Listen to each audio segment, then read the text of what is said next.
Miss France, la sélection là de toutes ces connasses, si je peux me Ah oui, permettre. alors ça c'est gratiné. Là. Comment on peut imaginer qu'il y a 15 ans, 20 ans, ça incarnait un certain rayonnement français et aujourd'hui, c'est ces petites puputes. Là aujourd'hui, ça c'est le pompon. Hein.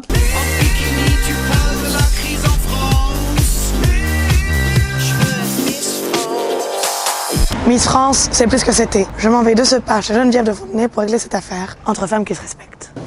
Bonjour, comment allez-vous? On va voir la concurrente avec les... Vous avez vu? C'est pour vous plaire.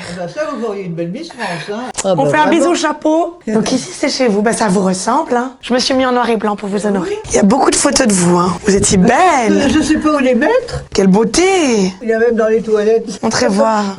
Il y a votre photo dans les toilettes. Oui, ça c'est... Vous regardez, vous vous contemplez. Un petit pipi et une belle contemplation. Alors, sacrement, chapeau. Là, il se passe quelque chose, là. Je fais un vœu. Ah bah oui, très bien. Mais c'est parfait. Ah oui, super.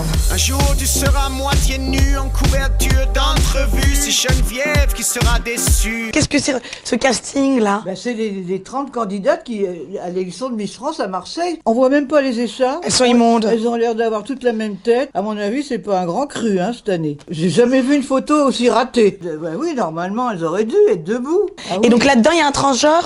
Ce que je suppose, mais j'en sais rien. Si ça se trouve, dans ces 30, il y en a peut-être une. Et ils avaient peut-être imaginé de faire le buzz. C'est peut-être elle, le transgenre, regardez. Vous pouvez deviner, vous? Bah, moi, j'ai l'œil, hein, pour ça. Ah, il faut prendre une loupe. Ça, c'est une tête d'homme, ça. Attendez.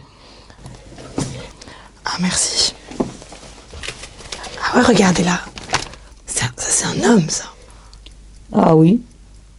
Le Parisien Sylvie Tellier a déclaré ne pas être opposé à l'éventualité d'une Miss France transgenre. Qu'est-ce que vous êtes dit quand vous entendez un truc pareil? Ah, mais j'étais scotché parce que j'étais très bien avec Sylvie Tellier.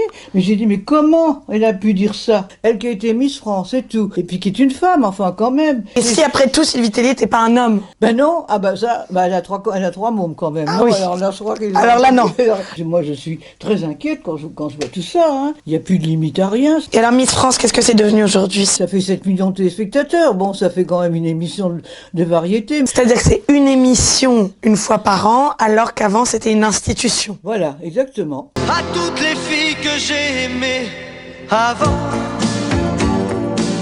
des cours de lycée. Quelle France, Miss France incarnée, quelle France on incarne aujourd'hui? Mais c'était la France profonde, la France dont on sent battre le cœur, la France des traditions, la France du folklore, la France de Jean Ferrat. Et on présentait de belles robes, j'avais toujours du maillot, une pièce. Là, les 12, elles les mettent en 2 pièces. Elles arrivent avec des robes transparentes, des côtés jusque-là. Ras la fouf, ras la Elles fouf. s'offrent. Elles s'offrent. Alors après, elles sont invitées dans l'hôtel de luxe qui est en face. Et l'autre va lui dire, bah écoute, tiens, si tu veux, viens boire une coupe de champagne dans ma chambre. Alors, elle doit bien savoir ce qu'il veut, hein, quand même. Maintenant, c'est le sexe partout, maintenant, il n'y a plus que ça. À quoi ça servait, Miss France? Bah, Miss France, c'était l'illustration d'une jeunesse saine de corps et d'esprit. Est-ce que dans 10 ans, il y aura encore Miss France, étant donné que maintenant, les idoles des jeunes, c'est Zaya, c'est Nabila, Oui, mais... qu'est-ce que ça va devenir? Ah bah ça, je serais pas là pour le voir, ma pauvre.